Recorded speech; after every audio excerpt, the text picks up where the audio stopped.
मी माझ्या बायकोला दिवसातून अनेकदा फोन करायचो, पण तिचा फोन बऱ्याच वेळा बंद लागत असे। ऑफिसमध्ये फोन केला तर तिथला स्टाफ सांगायचा की मॅडम आल्या आणि लगेच बाहेर गेल्या। पुन्हा फोन केला तर ते सांगायचे की मॅडम अजून आल्याच नाहीत। म्हणूनच एक दिवस मी बायकोचा पाठलाग केला आणि समोरचे दृश्य पाहून माझ्या पायाखालची जमीनच सरकली। माझं नाव सचिन आहे। मी एका कॉलेजमध्ये अकाउंटंटचं काम पाहतो। माझं वय 26 वर्ष आहे। माझ्या बाबांचे मी लहान असतानाच हृदयविकाराने निधन झाले। त्यांच्या जाण्यानंतर सगळी जबाबदारी आईने सांभाळली। आई बँकेत नोकरीला होती आणि सोबत बाबांची पेन्शनही मिळत होती, त्यामुळे पैशाची कधीच कमी भासली नाही।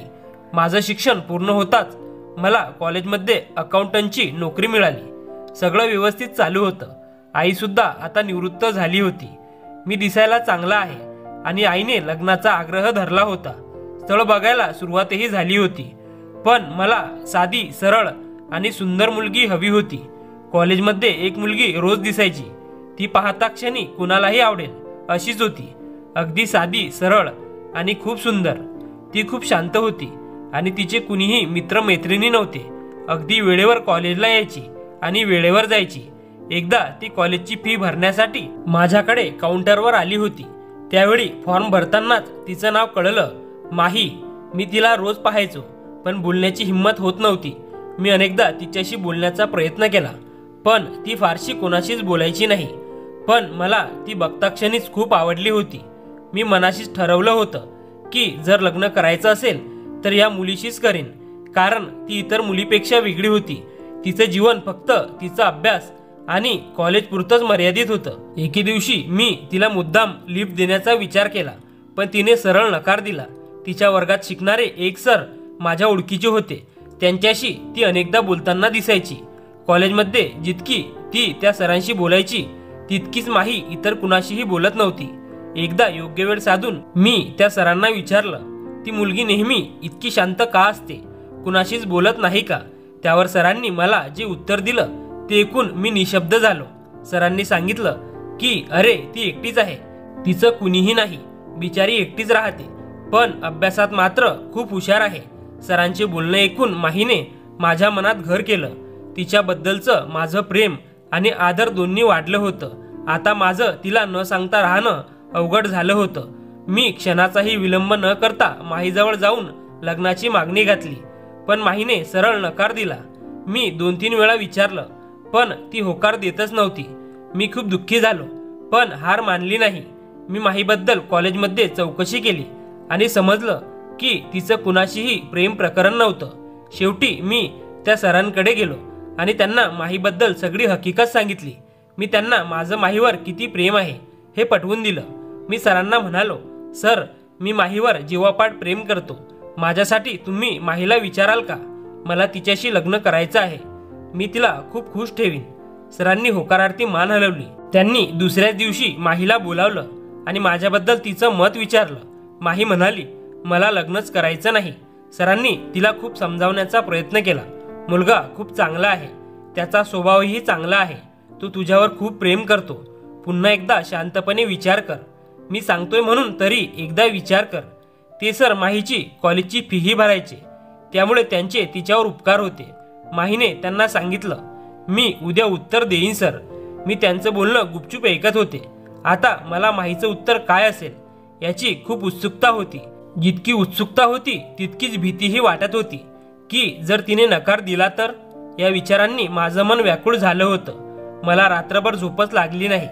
कधी एकदा सकाळ होते आणि कधी मी कॉलेजला जाऊन माहीला भेटतोय असं झालं होतं। दुसऱ्या दिवशी सकाळी मी लवकरच कॉलेजला पोहोचलो। नेहमीप्रमाणे माही देखील वेळेवर कॉलेजला आली आणि सरांकडे थेट गेली।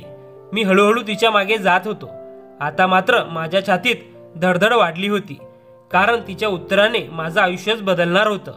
मी बाहेरून कान लावून ऐकत होतो। माही सरांना म्हणाली, सर, मी त्यांच्यासोबत लग्नाला तयार आहे, पण माझ्याकडून त्यांना फक्त मीच मिळेल। मोठं लग्न किंवा साधं लग्नही मी स्वतः करून देऊ शकत नाही, कारण माझी ती परिस्थितीच नाही। सरांनी तिला लगेच सांगितलं, अगं माही, त्याची काहीही गरज नाही। तो मुलगा खूप चांगला आहे, तो सगळं सांभाळून घेईल। हे ऐकताच माही सरांच्या कॅबिनमधून बाहेर आली। मी दरवाजाजवळ उभा होतो. मी माईकडे पाहतच राहिलो, कारण माझ्या आनंदाला सीमाच उरली नव्हती. मी खूप खुश होतो. मी तिला म्हणालो, तुला काही विचारायचं असेल तर तू मला विचारू शकतेस. माही म्हणाली, काही नाही, पण हो, लग्न झाल्यानंतर जर तुला दुसरी कोणी आवडली तर तू मला सोडून तर जाणार नाही ना? माईचा असा प्रश्न ऐकून मी आश्चर्यचकित झालो. तिला असा प्रश्न का पडला असावा याचा विचार करू लागलो. मी लगेचच तिला म्हणालो, हे होणे अशक्य आहे. असं कधीच होणार नाही. माझं तुझ्यावर खरं प्रेम आहे. हे ऐकताच माही तिथून निघून गेली. दुसऱ्या दिवशीच माही, मी, आई, सर आणि माझे 2-3 जवळचे मित्र एका मंदिरात गेलो आणि लग्न केले. मी खूप खुश होतो आणि माझी आई देखील तितकीच आनंदी होती, कारण माही खूप सुंदर, साधी आणि सरळ होती. आज माझ्या आईला घरातील सोबती मिळाली होती. मी माहीला समजावून सांगितलं की हे घर कालपर्यंत आमच्या दोघांचं होतं, पण आजपासून तुझंही आहे. हे घर कसं सांभाळायचं आता तू बघ. तुला कशाचीही मदत लागली तर मी आहेच. आज आमच्या दोघांची पहिली रात्र होती. मी स्वतःला खूप नशीबवान समजत होतो, कारण माझं स्वप्न सत्यात उतरलं होतं आणि ते माझ्या समोरच होतं. खूप कमी लोकांच्या बाबतीत असं घडतं की ज्याच्यावर प्रेम करतो त्याच्याशीच लग्न होतं, आणि मी त्या भाग्यवानांपैकी एक होतो. पण माही थोडी नर्वस वाटत होती. मी तिला हळूच मिठीत घेतलं आणि म्हणालो, काळजी करू नकोस, कोणतेही टेन्शन घेऊ नकोस, मी नेहमी तुझ्या सोबत राहीन. तरीही ती काहीतरी वेगळ्या विचारात असल्यासारखी वाटत होती. मी तिला खूप प्रेम दिलं आणि आता आम्ही दोघंही एक झालो होतो.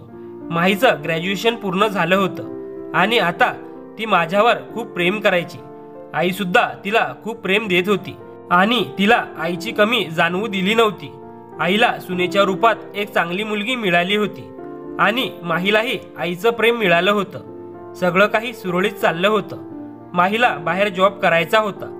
ती मला पहिल्यापासूनच सांगायची. आईलाही काही हरकत नव्हती. मी माहीसाठी एक चांगला जॉब शोधला होता.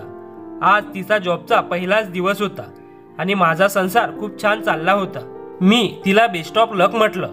माही खूप खुश होती. मी तिला म्हणालो, चल, मी तुला जॉबवर सोडतो. पण तिने लगेच नको असं सांगितलं. तुमचा जॉब एकीकडे आणि माझा दुसरीकडे आहे, त्यामुळे उशीर होईल असं म्हणाली. मी म्हणालो, ठीक आहे. पण माही अर्धा तास आधीच घरातून निघून गेली होती. मी विचार केला की पहिलाच दिवस असल्यामुळे लवकर गेली असावी. कॉलेज संपल्यावर मी तिला घ्यायला ऑफिसमध्ये गेलो. तिथं गेल्यावर कळलं की माही आधीच निघून गेली होती. मला वाटलं की मी तिला सरप्राईज देईन, पण तिथं जाऊन मीच सरप्राईज झालो.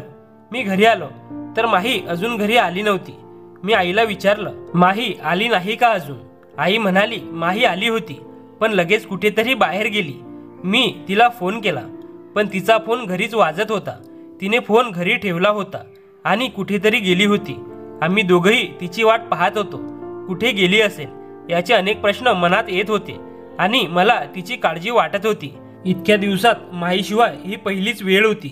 तेवढ्यात माही येताना दिसली. मी तिला विचारलं, कुठे गेलीस आणि फोन घरी ठेवून का गेलीस? ती म्हणाली, अहो, भाजीला काही नव्हतं म्हणून बाहेर गेले होते.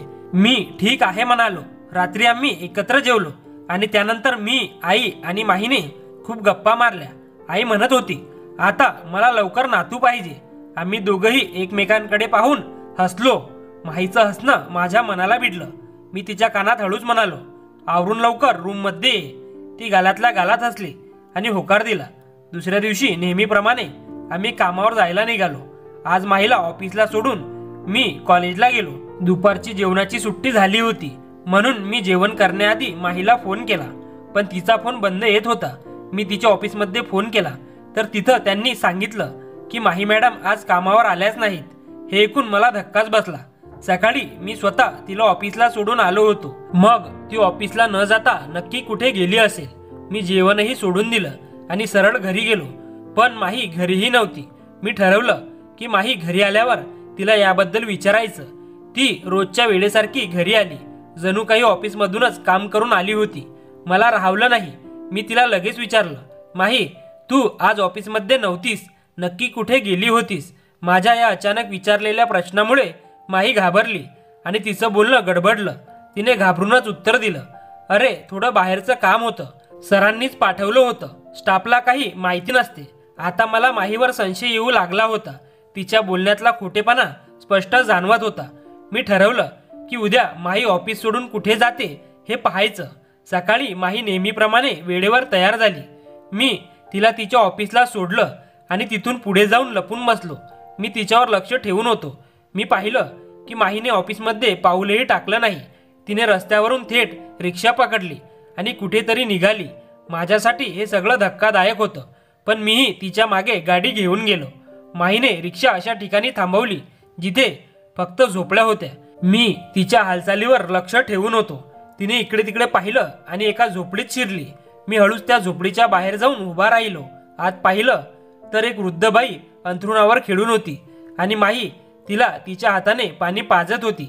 माही तिला विचारत होती, आई कसं वाटतंय आता? हे ऐकून माझ्या पायाखालची जमीनच सरकली. माहीने एवढी मोठी गोष्ट माझ्यापासून लपवली होती. मला काही समजत नव्हतं की हे नक्की काय चाललं आहे. मी ताबडतोब आत गेलो आणि माहीला विचारलं, हे काय आहे माही? तू त्यांना आई कसं म्हणतेस? माही मला पाहून घाबरली आणि तिला रडू फुटलं. त्या बाईनी मला पाहून मान खाली घातली आणि म्हणाल्या, बाळा तू माहीला काहीही बोलू नकोस, यात माहीची काहीच चूक नाही. मी पुन्हा माहीला विचारलं, सांगशील का आता हे काय चाललंय? माही म्हणाली, ही माझी आई आहे. हे ऐकून मला धक्काच बसला. मी म्हणालो, अगं मग लपवलंस का? माही म्हणाली, कारण आमची परिस्थितीच अशी आहे. कोणा मुलाचं स्थळ आलं की पहिले आई वडील यांच्याबद्दलच विचारतात. माझे वडील आहेत, पण ते आमच्यासोबत राहत नाहीत. त्यांनी दुसरा संसार थाटला आहे. आईनंतर त्यांना दुसरीच बाई आवडत होती. त्यांनी मला आणि आईला सोडून दिलं आणि कधीच परतले नाहीत, ना कधी विचारपूस केली. आता आई उठू शकत नाही. डॉक्टरांनी तिचं ऑपरेशन करायला सांगितलं आहे. जेव्हा कधी स्थळ यायची तेव्हा नकारच यायचा. आमची परिस्थिती त्यामागचं मुख्य कारण होतं. आणि दुसरं महत्त्वाचं कारण म्हणजे माझे बाबा, जे आमच्यासोबत राहत नव्हते. माझ्या आईने मला शपथ दिली होती की जर कोणी लग्नासाठी विचारलं तर आई वडील नाहीत असं सांगायचं. तू माझी काळजी करू नकोस, मी एकटी राहीन असं ती म्हणायची. पण माझं आईशिवाय काहीच चालत नव्हतं, म्हणून मी तिला इथे भेटायला यायचे. आता मला कळलं की माहीने लग्नाआधी असा प्रश्न का विचारला होता की लग्नानंतर तुम्हाला कोणी आवडलं तर तुम्ही मला सोडून तर जाणार नाही ना? मी माहीला म्हणालो, अगं माझ्या मनात खूप वेगवेगळे विचार येत होते की माही कोणाला भेटायला जात असेल, पण तसं काही नाही. आणि माही, सगळे लोक सारखे नसतात ग. माझी आई जशी माझ्यासाठी आहे तशीच तुझी आई माझ्यासाठी आहे. तुझ्या वडिलांच्या चुकीची शिक्षा तुझ्या आईला आणि तुला का मिळावी? आपण तिला आपल्या घरी घेऊन जाऊयात. माझी आई आणि तुझी आई एकत्र राहतील आणि माझी आई माझ्या शब्दाबाहेर नाही जात. मी माहीच्या आईला विचारलं, आई आमच्यासोबत घरी येणार का? माहीची आई नकार देत होती, पण मी माहीच्या आईला घरी घेऊन आलो आणि त्या दोघींनी एकमेकांकडे पाहत आनंदाश्रू डाळले. आई आणि माहीची आई दोघींच्या चेहऱ्यावर हसू होतं, पण त्या हसण्यातून आजवर भोगलेल्या दुःखाचं प्रतिबिंबही दिसत होतं. माझ्या आईने माहीच्या आईला आपल्या जवळ ओढलं आणि म्हणाली, तू आता माझी बहीणच आहेस. माहीच्या आईच्या डोळ्यात कृतज्ञतेचे अश्रू आले आणि ती शांतपणे माझ्या आईच्या खांद्यावर डोकं ठेवून रडू लागली. ते दृश्य पाहून माझेही डोळे पाणावले. माही माझ्याकडे पाहत होती. तिच्या डोळ्यात भरभरून प्रेम आणि आभार होते. ती हळूच माझ्या जवळ आली आणि म्हणाली, तू माझं आयुष्य बदलून टाकलंस सचिन. मी खूप नशीबवान आहे की तू माझ्या आयुष्यात आलास. मी तिच्या हातात हात घेतला आणि म्हणालो, आपण सगळे एकत्र आहोत, हे सगळ्यात मोठं सुख आहे. आपण या दुःखाला मागे टाकून नव्याने सुरुवात करू. माहीने डोळे मिटले आणि तिच्या चेहऱ्यावर समाधान दिसलं. त्या दिवशी मला समजलं, खरं सुख पैशात किंवा वस्तूमध्ये नाही, ते आपल्या माणसांमध्ये असतं. मित्रांनो, आयुष्यात कितीही अडचणी येऊ द्या, प्रेम आणि समजुतीने प्रत्येक समस्या सोडवता येते. माणसाचं मन जिंकणं हेच खऱ्या आयुष्याचं यश आहे. जर ही कथा तुम्हाला आवडली असेल तर नक्की लाईक करा आणि तुमचं मत कमेंटमध्ये जरूर कळवा आणि आपल्या नातेवाईकांना शेअर करायला विसरू नका. हे तुमच्यासाठी एका सेकंदाचं काम आहे, पण तुमच्यामुळे कोणाचं तरी आयुष्य सुधारेल. पुन्हा भेटूया अशा कथेसोबत. धन्यवाद.